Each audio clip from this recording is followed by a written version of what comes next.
how did we get these people in these roles? Did we walk around the entire country going, I would like to, who feels like they are the most racist people in this country? You've got a job, and you've got a job, and you've got a job. I mean, how? How did they get all these people in these roles? It's mind-boggling. When any other person was in power, the entire world, it would have been global news, but like there's just so much that happens on a daily basis. You can't fathom it anymore. To the point where we're just like, okay, we're just getting desensitized to this idiocy that's happening. Hello, fellow political pundits. Jack White here for US Daily, and we are looking at the poor cities of Chicago and Portland because their lawmakers are having to get involved. Good old DJT, he's back at it again, and he's trying to militarize the entire country. They're sending their lawmakers in. He wants to send in the National Guard to, it seems like everywhere, that there's resistance against his, what seems like a bit of a regime now. Everybody's starting to feel this way. Let's take a look at what we have to see from MSNBC News.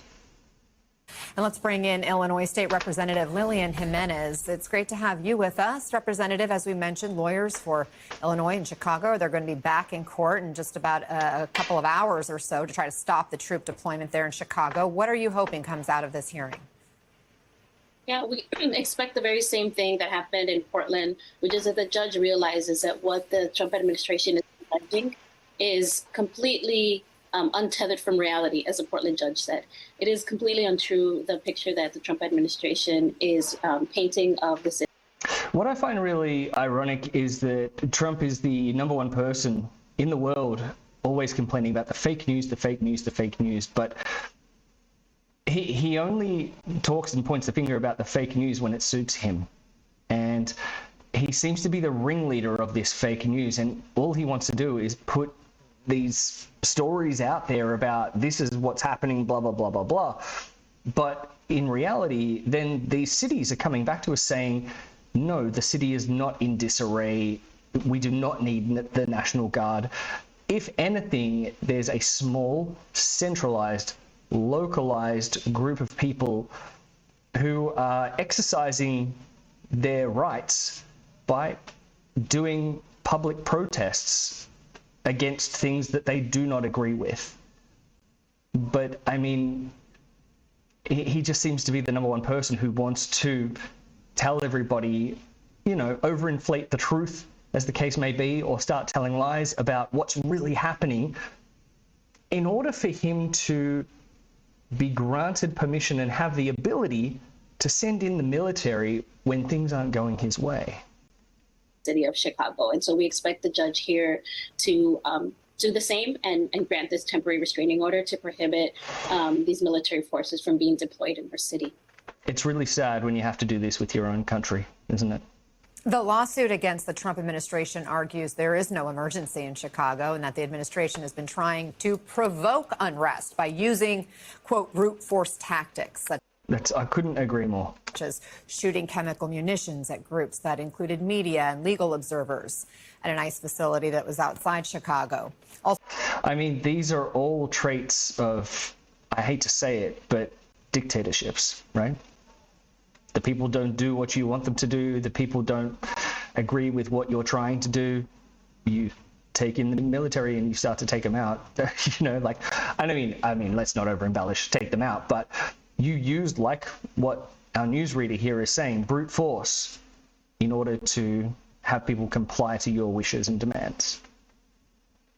Also staging a dramatically produced raid at an apartment building in which agents actually rappelled down from Black Hawk helicopters. You represent the 4th District. What kind of tactic? They say the 4th District. It's starting to sound like Hunger Games, isn't it? Or what's that other one? Divergent. People are rappelling down, and it's just, I mean, it seems like a lot of overkill, really, for a particular state or city not agreeing with you. Are you seeing in your community? That's correct. The very same tactics, which are, it's extremely terrifying to our community members. Just last Friday, 2 blocks from my home, near a grocery store and across the street from a school, they released tear can canisters in broad daylight. people were walking by. There was a person with a 2-year-old walking by. Someone that I know that owns a business down the street. It's a kids business. It's one of those, kids clubs where people drop off their 2, 3-year-olds to have a good time and to have activities during the day. On that same block is where they released tear canisters. And it was just a horrific scene. I wasn't there, but my neighbor was there live streaming it and called me during and after saying, what can we do? What can we do? It's just terrifying. In the middle of a neighborhood in front of children in a school, it's completely outrageous what these federal officials, it is so clear that they have not been trained in constitutional policing, which is, we should all be fearful of that. Representative, I know this is personal for you. You've talked about the fact that your mom was undocumented. What more are you hearing from families in your district right now, and how are they coping with all of this? Yeah, we're hearing it every day. Parents are not sending their kids to school. There's been child care centers that are on lockdown. On Friday, when that incident happened, my colleagues, child care center was on lockdown. The school across the street was on lockdown. The high school that my son would go to eventually when he's old enough has been on lockdown several times.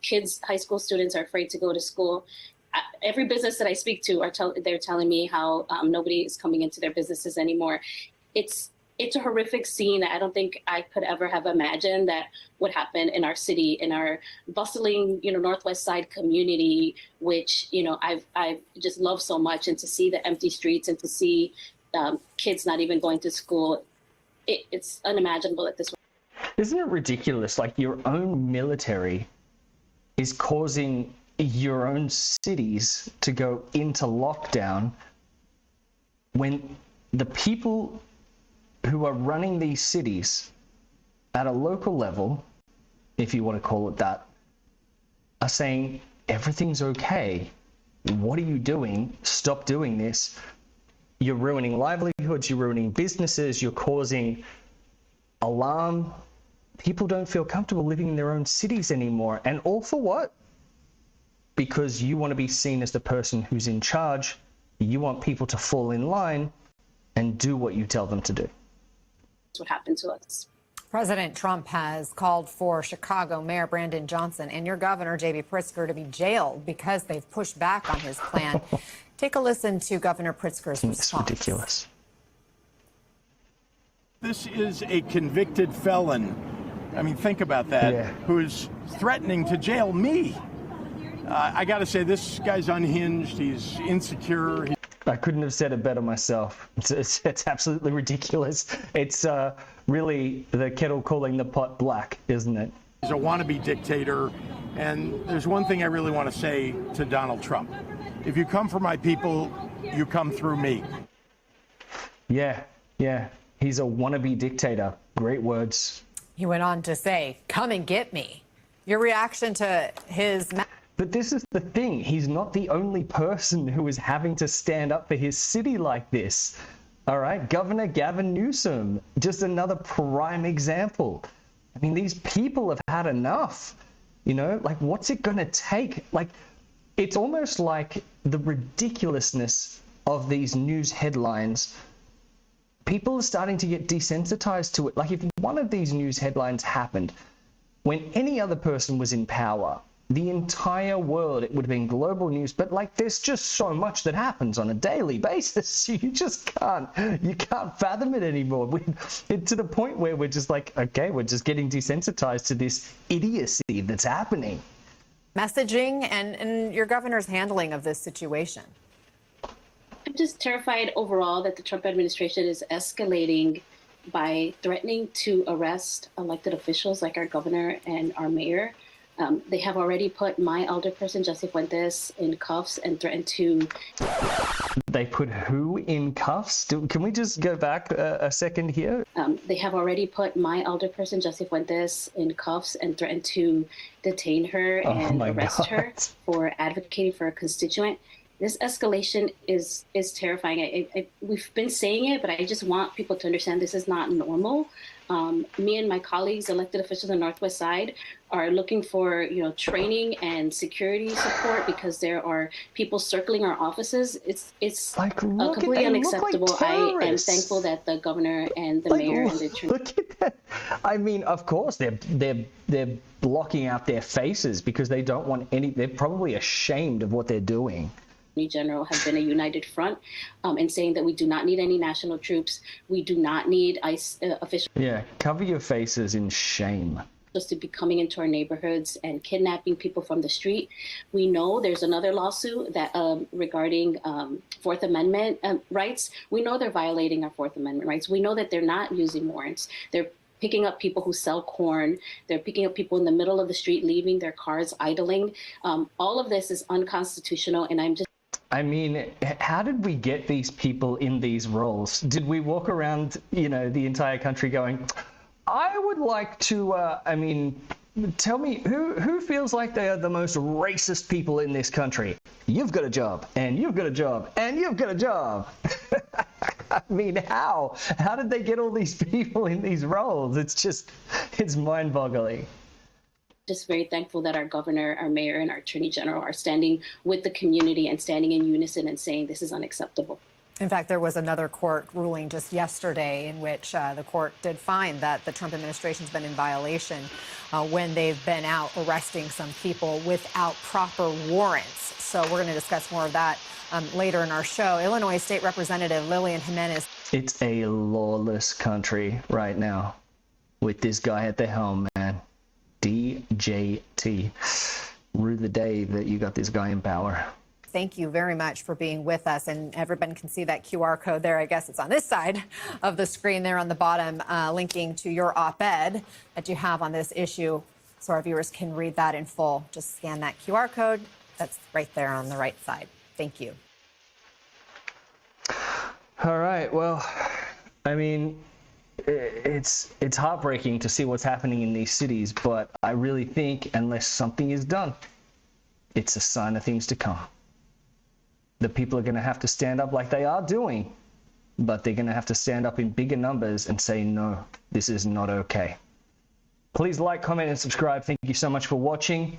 Jack White out for US Daily. I'll see you again in the next one.